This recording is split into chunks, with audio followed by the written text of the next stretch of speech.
باللہ من الشیطان اللعین الرجیم بسم اللہ الرحمن الرحیم الحمدللہ رب العالمین الصلاة والسلام والتحیۃ والاکرام علی النبی المکی المدنی القرشی الہاشمی الابتہی مولانا و مولا الثقلین جد الحسن والحسین ابی القاسم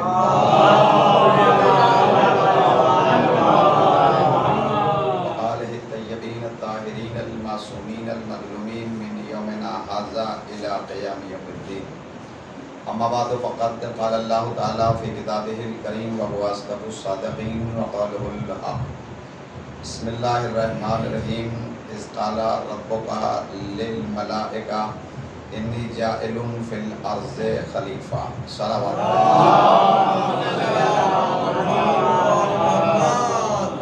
اب ذرا تھوڑا سا اور آگے آ جائیں گے تاکہ آنے والے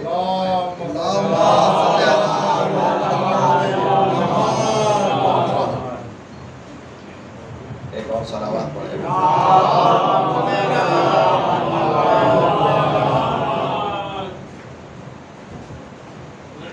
اللہ کے کائنات، مالک کے شجہات، رازق جن و انسانات، نباتات و جمادات کا کردگار، کائنات کا پروردگار، نظام عدل میں ارشاد فرما رہا ہے کہ اذ قال ربک للملائکہ، میرے حبیب وہ وقت یاد دلاؤ امت کو کہ جب ہم نے ملائکہ کے درمیان میں اعلان کیا تھا، اور اعلان یہ کیا تھا کہ میں ایک خلیفہ بنانے والا ہوں روئے زمین پر.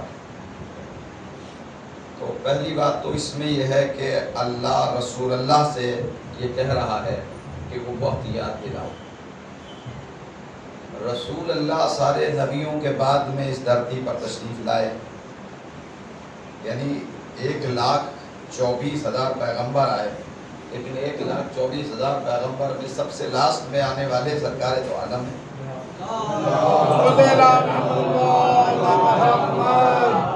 اور یہ واقعہ ہے آدم کی تخلیق سے 14,000 سال پہلے کا.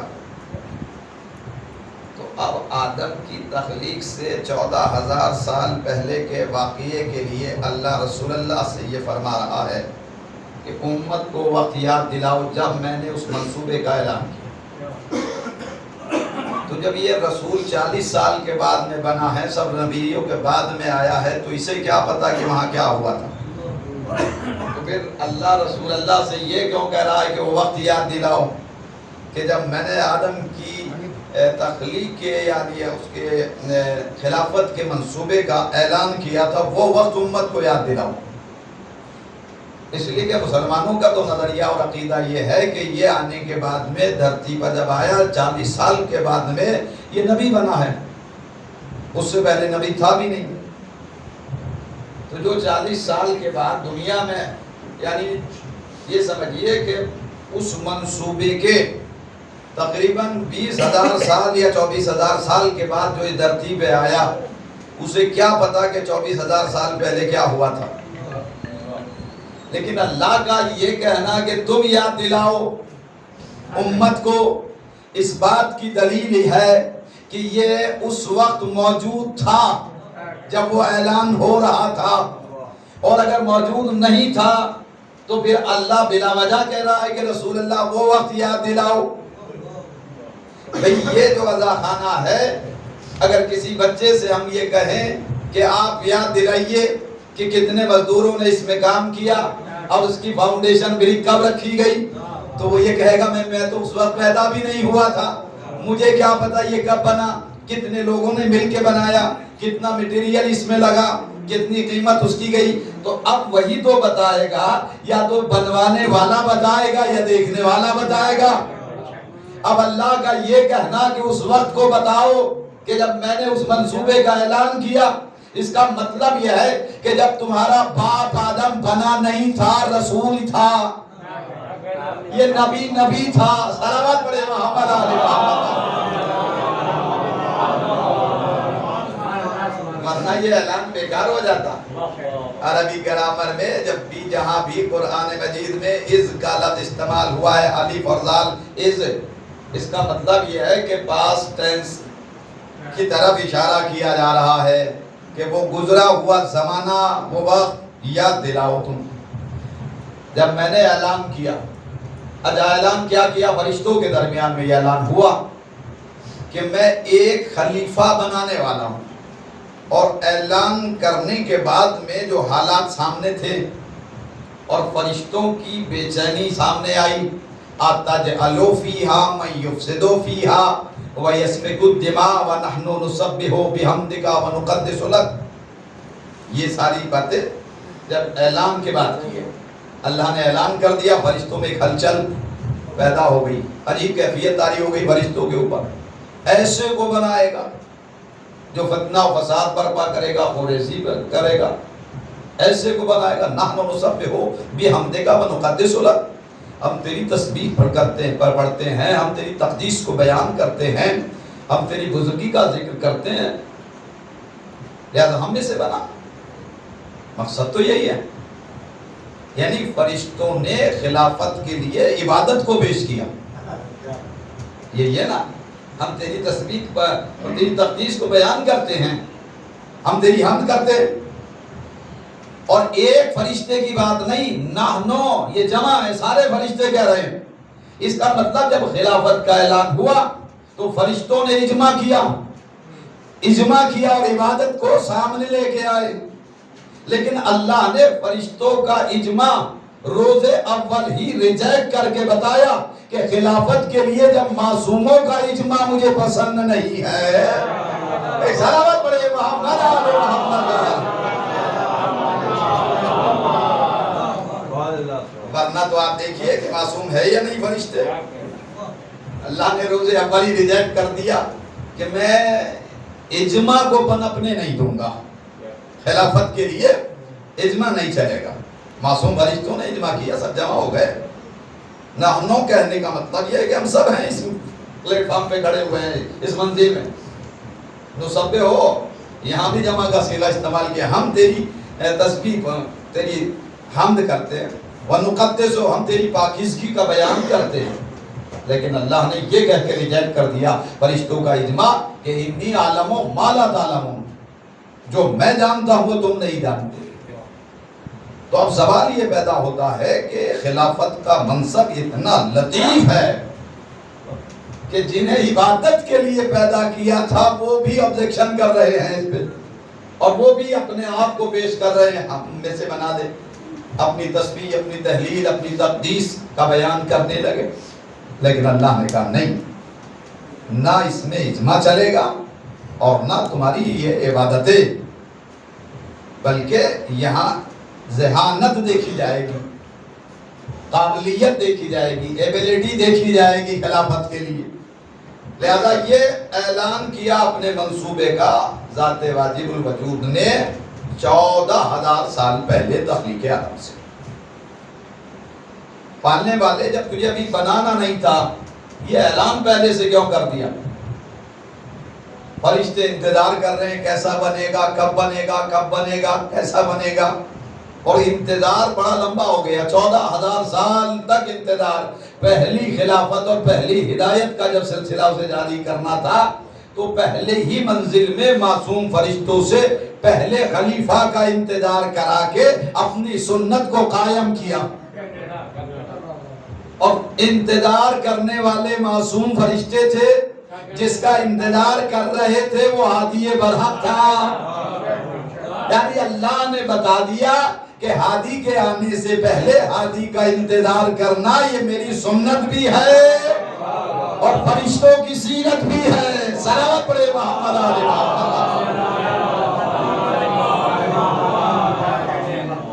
لہذا یہ 14,000 سال پہلے انتظار کا ایک تسلسل ہے، اور اتنا لمبا انتظار کرنے والے بھی معصوم فرشتے ہیں، اور جس کا انتظار کیا جا رہا ہے وہ پہلا نمائندہ خدا ہے، وہ پہلا ہادی برحق ہے، وہ پہلا خلیفہ ہے۔ اللہ نے یہ نہیں کہا میں نبی بنانے والا ہوں، خلیفہ بنانے والا ہوں، اس میں بھی رمز پوشیدہ ہے۔ خلیفہ کسے کہتے ہیں؟ دیکھیے نبی کا مطلب ہوتا ہے خبر دینے والا، یہ نبا سے بنا، نبا کے معنی ہے خبر، اور نبی کہتے ہیں خبر دینے والے کو، اور خلیفہ کہتے ہیں کسی کی جگہ پر بیٹھنے والے کو۔ دیکھیے یہ بھی مرحلہ ہے، اللہ نے جب اعلان کیا تو یہ نہیں اعلان کیا کہ میں نبی بنانے والا ہوں، انی جاعل فی الارض خلیفہ، خلیفہ بنانے والا ہوں۔ اچھا خلیفہ خلف سے ہے، خلف خے لام فے، اس کے معنی پیچھے، بڑے بیٹے کو خلف الرشید اس لیے کہا جاتا ہے کہ وہ باپ کی جگہ پر آتا ہے، تو جو کسی کی جگہ پہ آئے وہ خلیفہ ہے۔ اب یہ مجھے بتائیے کہ یہ پہلا نمائندہ ہے اللہ کا، اور اسے اللہ نبی نہیں کہہ رہا ہے بلکہ خلیفہ کہہ رہا ہے، تو یہ کس کی جگہ پہ آنے والا ہے؟ اگر کوئی ہے تب تو سمجھ میں آتی بات کہ کوئی ہے اس کا نمائندہ بن کے جا رہا ہے۔ اللہ اپنی جگہ چھوڑتا نہیں ہے، وہ کہیں بیٹھا نہیں ہے، اور اس کے منصب پہ کوئی فائز ہو نہیں سکتا وحدت کے، لہذا اللہ کی جگہ پہ تو آئے گا نہیں، تو پھر اسے تلاش کرو کہ جس کا یہ خلیفہ بن کے آ رہا ہے، کوئی تو ہے کہ اسے روک کے کہہ رہا ہے کہ اس کی نمائندگی اس کو کرنی ہے۔ اللہ نے کہا کہ میں نے نبی اللہ کو بنا دیا ہے، لیکن اسے بعد میں بھیجوں گا، اس کی نمائندگی کرنے کے لیے پہلے آدم کو بھیج رہا ہوں۔ صلوات پڑھے محمد علی محمد۔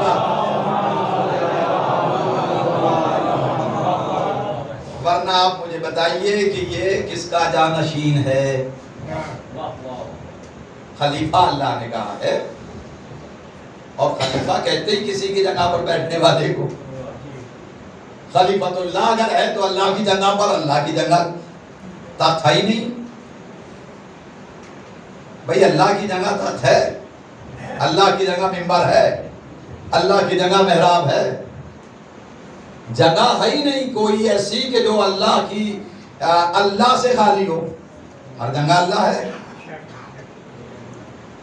دور اتنا ہے کہ چشم انسانی اسے دیکھ نہیں سکتی، اور قریب اتنا ہے کہ شہرگ بشری سے قریب ہے، دل کی دھڑکنوں کو سن رہا ہے، اتنا قریب ہے۔ بھئی دور جب دیکھتی ہیں آنکھیں تو اسے دیکھ نہیں سکتی، لا تدرکہ الابصار، دیکھنے والی آنکھیں اسے دیکھ ہی نہیں سکتی۔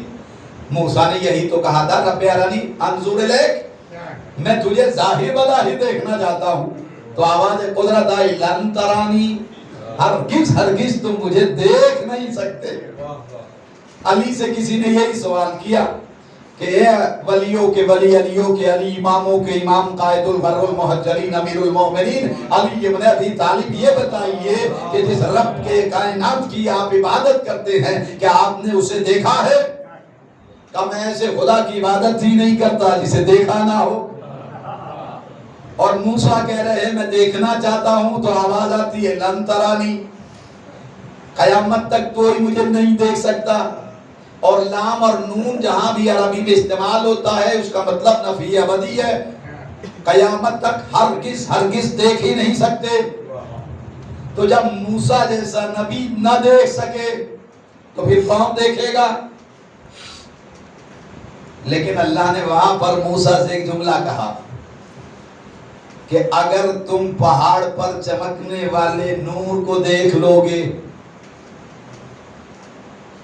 اور وہ نور چمکا پہاڑ کے اوپر ہو تو آپ کو علم ہے، اس کا پورا تذکرہ بھی ہے، اور چمکنے کا نتیجہ یہ ہوا کہ امت مر گئی اور موسیٰ بے ہوش ہو گئے۔ اور یہ یاد رہے کہ اللہ کا نور نہیں تھا، ولی اللہ کا نور تھا، ولی اللہ کا نور تھا۔ اللہ یہی بتانا چاہتا ہے یہی تو نور ہے جس کے صدقے میں نے کائنات کو پیدا کیا ہے۔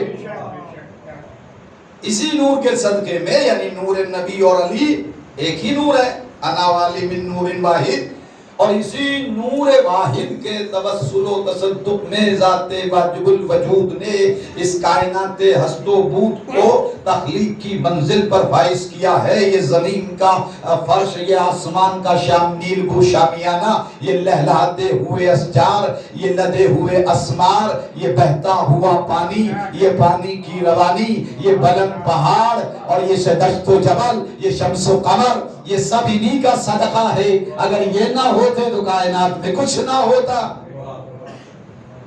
تو اب سوال یہ پیدا ہوتا ہے کہ وہ ایک نور چمکا تھا لیکن وہ اللہ نہیں تھا، نور تھا۔ اللہ تو کہیں دکھائی نہیں دیتا، دیکھنے میں آ جائے تو پھر وہ خدا نہ رہ جائے، وہ کسی کو نظر ہی نہیں آیا آج تک، حالانکہ بلا لیتا ہے اپنے گھر، کسی سے ملاقات نہیں کرتا۔ آ جاؤ حاجیوں میرے گھر، لوگ چلے جاتے ہیں، احرام باندھ کے چکر کاٹ کاٹ کے تلاش بھی کرتے ہیں، لیکن کسی گھومنے والے سے پوچھئے، چکر کاٹنے والے سے پوچھئے کہ اللہ تعالیٰ جل شانہ کا دیدار ہوا؟ انہوں نے کہا کہاں اللہ، بہت گھومے ہم لیکن اللہ نظر نہیں آیا۔ عجیب خدا ہے، گھر میں بلا لیتا ہے، ملاقات نہیں کرتا ہے۔ کسی سے ملاقات ہوئی تو بتاؤ کہ اتنے حاجی جاتے ہیں اللہ کے گھر میں اور طواف کر کر کے اسے ڈھونڈتے ہیں، چکر کاٹتے رہتے ہیں۔ کچھ لوگ تو اپنے نصیب کا چکر کاٹ کے آ جاتے ہیں اور کچھ بیت اللہ کا چکر کاٹ لیتے ہیں۔ صلوات پڑھے محمد علی محمد۔ یہ چکر کاٹنے والے اسی چکر میں رہتے ہیں کہ شاید اس کا دیدار ہو جائے، لیکن وہ کہاں نظر آنے والا ہے۔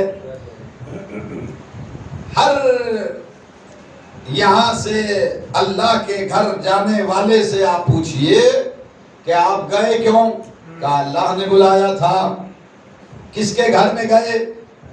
اللہ کے گھر میں۔ دکھائی دیا؟ نہیں دکھائی دیا۔ کہاں گئے؟ کہا بیت اللہ۔ بیت اللہ اللہ کا گھر۔ بیت کسے کہتے ہیں؟ جس میں مالک مکان کم سے کم 3 راتیں گزارے۔ اللہ اگر آ جائے تو وہ اللہ نہ رہے تو پھر بیت اللہ کس نے بنا دیا اسے؟ بھئی یہ بیت اللہ بنا کیسے؟ اس لیے کہ مکان کی زینت مکین سے ہوتی ہے، مکان کا تعارف مکین سے ہوتا ہے۔ خالی مکان ہدایت نہیں کرتا ہے، مکین کے ذریعے ہدایت ہوتی ہے۔ تو اب مکین تو وہ اگر کہہ دیا جائے اللہ ہے تو اللہ اگر اس گھر میں آ جائے تو محدود ہو جائے، اور جو محدود ہو جائے وہ اللہ نہیں ہوتا۔ تو پھر تلاش کرنا پڑے گا کہ اس 4 دیواری کو بیت بنانے والا کوئی اہل بیت ہے۔ صلوات پڑھے محمد آل محمد کہ جس نے اس 4 دیواری کو بیت کا نام دے دیا، اس نے رات گزاری تو یہ بیت بن گیا۔ خدا اس قدر مہربان ہو گیا، خدا اس قدر مہربان ہو گیا، علی پر خدا کا گماں ہو گیا، اور یہ بندہ نوازی کی حد ہو گئی، مکہ دے کے خود لامکہ ہو گیا۔ ایک صلوات پڑھے محمد آل محمد۔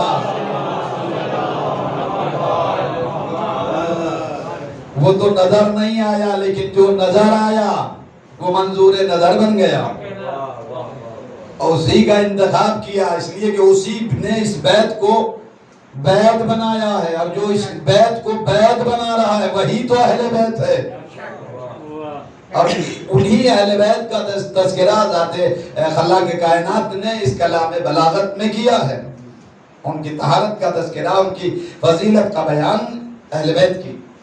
دیکھیے اہل خانہ الگ ہے، اہل بیت الگ ہے۔ تو یہاں پر اللہ نے جناب آدم صفی اللہ کی خلافت کا اعلان کیا، بنانے والا ہوں، بنایا تو نہیں تھا۔ اچھا، بنانے میں بھی پہلے اس نے 4 چیزوں کو یکجا کروایا: آگ، پانی، مٹی اور ہوا۔ یہ تخلیق بشر میں جو مٹیریل ہے اس کا استعمال کیا گیا، اس میں آگ ہے، پانی ہے، مٹی ہے اور ہوا ہے، 4 چیزیں ہیں۔ یہ عناصر اربع کہا جاتا ہے انہیں، یہ 4 عنصر ہے جنہیں یکجا کیا، اور تخلیق آدم کی، تخلیق بشر، تخلیق انسانی، 4 چیزوں سے۔ آگ بھی ہے اس میں، پانی بھی ہے، مٹی بھی ہے اور ہوا بھی ہے۔ لیکن جب آپ ریسرچ کی منزل میں آتے ہیں، آپ نے کچھ دانے لیے گیہوں کے، آگ میں ڈالے تو کیا ہوا نتیجہ؟ اس نے جلا ڈالا۔ ہوا میں ڈالے اس نے اڑا ڈالا، پانی میں ڈالے اس نے گلا ڈالا۔ لیکن جب تراب کے حوالے کیے، مٹی کے حوالے کیے، تو مٹی نے اس امانت کی حفاظت کی، اس لیے کہ یہ تراب امین ہے۔ اسی لیے اب تراب کا ماننے والا جب تراب کی گود میں جاتا ہے تو امانت سمجھ کے حفاظت کرتی ہے۔ صلوات پڑھے محمد علی محمد پر۔ تو یہ ان میں 4 چیزوں میں سے 3 چیزیں ایسی ہیں کہ جن کے حوالے اگر آپ امانت کریں تو وہ خیانت کر دیتی ہے، لیکن ایک امین ہے، وہ حفاظت کرتی ہے تراب۔ اور دانے کو جب تراب کی گود میں ڈالتے ہیں، آغوش میں ڈالتے ہیں، جب تراب کے دامن میں ڈالتے ہیں تو 1 ڈالتے ہیں اور 70 دانے آپ کو ریٹرن مل جاتے ہیں۔ اس کا مطلب یہ ہے کہ کوئی بھی چیز اگر سمجھنی ہے اور کوئی بھی کسی بھی امانت کی حفاظت کرنی ہے تو تراب کے حوالے کر دو۔ جب تراب اتنی امین ہے تو ابو تراب کتنا امین ہوگا۔ صلوات پڑھے محمد علی محمد پر۔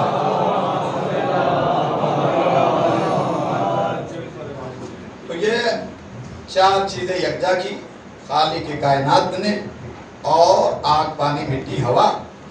تو اچھا اس میں بھی عنصر کبھی بڑھتا رہتا ہے، غصے میں آ گیا، اس کا مطلب آپ کا غلبہ جب ہوتا ہے انسان پہ تو غصہ زیادہ آتا ہے، آپ بگولا ہو گئے، آپ بگولا ہو گئے، یہ کہا جاتا ہے نا محاورتاً بھی۔ اور ایک یہ کہ جب پانی کا اثر ہوتا ہے، بھائی پانی پانی ہو گیا آدمی، پانی پانی، پھر کہتے بہت اڑ رہے ہو، ہوا میں اڑنے لگے۔ یہ محاورے ہیں یا نہیں استعمال ہوتے ہیں؟ اور بالکل ایک دم مٹی کی طرح سرد ہو گئے، بالکل جام ہو گئے مٹی کی طریقے سے۔ یہ لفظیں بولی بھی جاتی ہیں عام طور سے، اس لیے کہ 4 چیزوں کے یکجا ہونے کے بعد ذات الہ نے انسان کی تخلیق کے فرائض کو انجام دیا۔ لیکن یہ 4 جب تک جمع ہوئی تب تک ابھی انسان مکمل نہیں ہوا۔ ثم انشانا شیئا آخر، جب تک ایک آخری چیز اس میں نہ ملا دی جائے تب تک انسان کمپلیٹ نہیں ہوتا، وہ ہے روح۔ یسألونک عن الروح قل الروح من امر ربی، میرے حبیب یہ سوال کرتے ہیں کہ روح کیا ہے، ان سے کہہ دے کہ روح میرے اللہ کا امر ہے۔ اس کا مطلب یہ ہے کہ انسان میں جب تک امر شامل نہ ہو جائے انسان کامل نہیں ہوتا۔ تو جب بغیر امر کے انسان کامل نہیں ہوتا تو پھر بغیر اولی الامر کے ایمان کامل کیسے ہو سکتا ہے؟ ایک صلوات پڑھے محمد علی محمد۔ تو تخلیق انسان میں یہ 5 چیزیں یکجا ہوتی ہے۔ عناصر اربع کے بعد ایک روح کا بھی دخل جب تک نہیں ہوتا تب تک باڈی تو تیار ہو جاتی ہے، اعضاء جسمانی تو تکمیل تک پہنچ جاتے ہیں، لیکن انسان کی تکمیل نہیں ہوتی، تبھی انسان کہلایا جائے گا۔ ورنہ تو کیا کہا گیا؟ پتلا کہا گیا، انسان کو مٹی کا پتلا کہا گیا۔ مٹی سے انسان کو کس نے بنایا؟ اللہ نے بنایا۔ مٹی سے آپ بھی بنا لیجئے، لیکن آپ کے بنائے ہوئے میں اور اللہ کے بنائے ہوئے میں فرق ہے۔ جسے اللہ نے مٹی سے بنایا وہ مسجود ملک ہو گیا، جسے انسان نے مٹی سے بنایا وہ بت بن گیا۔ چونکہ جو اللہ بناتا ہے وہ مسجود ملائک قرار دیتا ہے، پاتا ہے، اور جسے بندہ بنائے وہ بت بن جاتا ہے۔ تو بندے بت تو بنا سکتے ہیں، بت شکل نہیں بنا سکتے ہیں۔ صلوات پڑھے محمد علی محمد۔ اللہ جل شانہ نے جب تخلیق آدم کا اعلان کیا تو فرشتوں میں ایک ہیجانی کیفیت پیدا ہوئی۔